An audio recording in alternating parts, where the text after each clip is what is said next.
Shiv Harihar channel पर आपका स्वागत है। कैसे हुई 51 शक्तिपीठों की स्थापना। ब्रह्मा के पुत्र प्रजापति दक्ष की पुत्री सती से भगवान शिव का विवाह हुआ। कुछ समय बाद दक्ष को पूरे ब्रह्मांड का अधिपति बना दिया गया, जिससे दक्ष में अभिमान आ गया। वह अपने आप को सर्वश्रेष्ठ समझने लगा। एक यज्ञ में भगवान शिव द्वारा खुद को प्रणाम न करने पर दक्ष ने उन्हें अनेक अपशब्द कहे। दक्ष ने शिव को श्राप दिया कि उन्हें देव यज्ञ में उनका हिस्सा नहीं मिलेगा। यह सुनकर नंदी ने भी दक्ष को श्राप दिया कि जिस मुंह से वह शिव की निंदा कर रहा है वह बकरे का हो जाएगा। कुछ समय बाद दक्ष ने एक भव्य यज्ञ आयोजन किया, जिसमें सभी देवी देवताओं को बुलाया गया, पर अभिमानी दक्ष ने शिव को उस यज्ञ से बहिष्कृत कर दिया। किसी तरह सती को यह पता चला तो उन्होंने शिव से उस यज्ञ में जाने की अनुमति मांगी।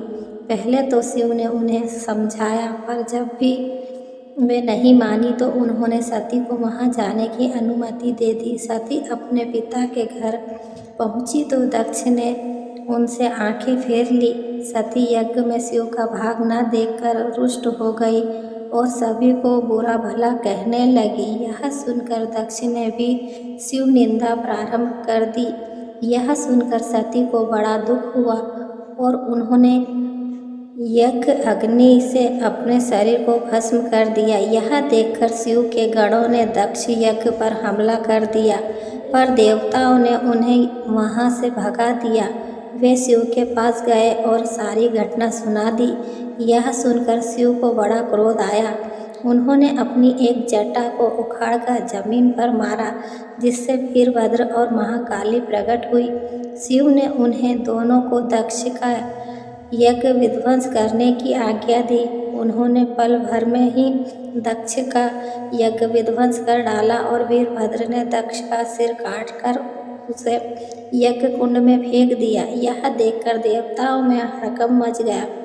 उन्होंने शिव स्तुति प्रारंभ कर दी। उनकी स्तुति उन्होंने सभी को जीवन दान दे दिया और दक्ष के शरीर पर बकरे का सिर लगाकर उसे भी जीवित कर दिया। बाद में शिव की अनुमति से दक्ष ने अपना यज्ञ पूरा किया।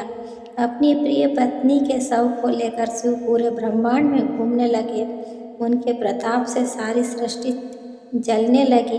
तब विष्णु ने अपने सुदर्शन चक्र से सती के शरीर के 51 टुकड़े कर दिए।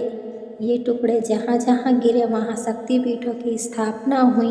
तब सती का पूरा शरीर कटकर गिर गया तो भगवान बहुत दुखी हुए और सती के प्राण त्यागने से दुखी भगवान शिव ने उग्र रूप धारण कर क्रोध में अपने होंठ चबाते हुए अपनी एक जटा उखाड़ ली, जो बिजली और आग की लपट के समान दिख रही थी। सहसा खड़े होकर उन्होंने गंभीर अट्टहास के साथ जटा को पृथ्वी पर पटक दिया।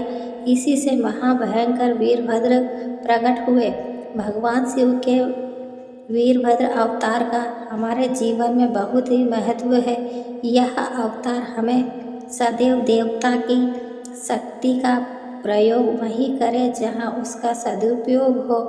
वीरों के 2 वर्ग होते हैं, भद्र एवं अभद्र वीर। राम, अर्जुन, भीम वीर थे। रावण, दुर्योधन और कर्ण भी वीर थे, लेकिन पहला भद्र सभ्य वीर वर्ग और दूसरा अभद्र असभ्य वीर वर्ग है। सभ्य वीरों का काम होता है हमेशा धर्म के पथ पर चलना तथा निसहायों की सहायता करना।